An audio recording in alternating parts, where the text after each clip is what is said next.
வயநாட்டில் நிலச்சரிவு மீட்பு பணியில் ராணுவ ஹெலிகாப்டர் ஈடுபட்டுள்ளது. கூடுதல் தகவல்களை செய்தியாளர் சஜயகுமாரிடம் கேட்கலாம். வணக்கம் சஜயகுமார், தற்போது அங்கு மக்களை மீட்கும் பணிகளானது எப்படி நடந்து கொண்டிருக்கிறது? விவரங்களை பதிவு பண்ணலாம்.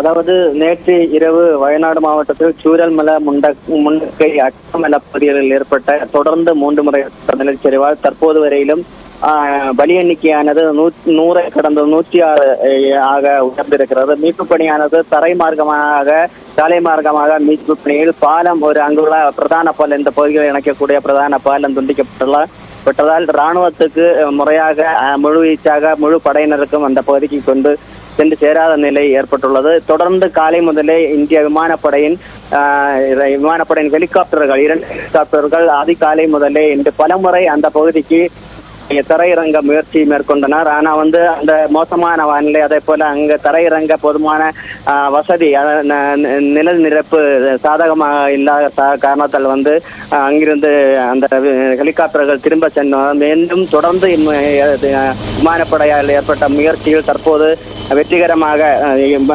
அங்குள்ள வானிலையை எதிர்கொண்டு அந்த பல சிரமங்களுக்குள் எதிர்கொண்டு அந்த பகுதிக்கு சூரல்மலை பகுதிக்கு தற்போது அந்த ஹெலிகாப்டரானது விமானப்படை ஹெலிகாப்டர் தரையிறங்கி இருக்கிறது.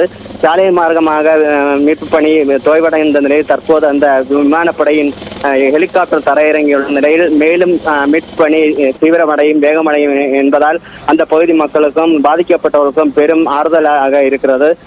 அதே போல இரவு நேரம் என்பதால் அந்த பகுதிகளில் மின்சாரம் துண்டிக்கப்பட்டுள்ளது, அதே போல தொலைத்தொடர்பு துண்டிக்கப்பட்டுள்ளது. சாலை மார்க்கம் சென்று இராணுவத்துக்கும் வாகனங்களுக்கும் செல்ல முடியாத சூழலில் தற்போது ஹெலிகாப்டர் தரையிறங்கியதால் அந்த பணி இன்னும் வேகம் அடையும் என்பதால் ஒட்டுமொத்தமாக அந்த மீட்பு பணிக்கு ஒரு உற்சாகம் ஏற்பட்டிருக்கிறது. மீட்பு படையினருக்கும் உற்சாகம் ஏற்பட்டிருக்கிறது. தற்போது இராணுவம் அந்த ஹெலிகாப்டர் மூலம் பாதிக்கப்பட்ட அந்த சூரல்மலை பகுதியில் உள்ள ஹெலிகாப்டர் மூலம் மருத்துவமனைகளிலும் அந்த வெளியூர்களுக்கு கொண்டு செல்வதற்கான நடவடிக்கைகள் துரிதமாக மேற்கொண்டு வருகின்றனர். விவரங்களுக்கு நன்றி சஜயகுமார்.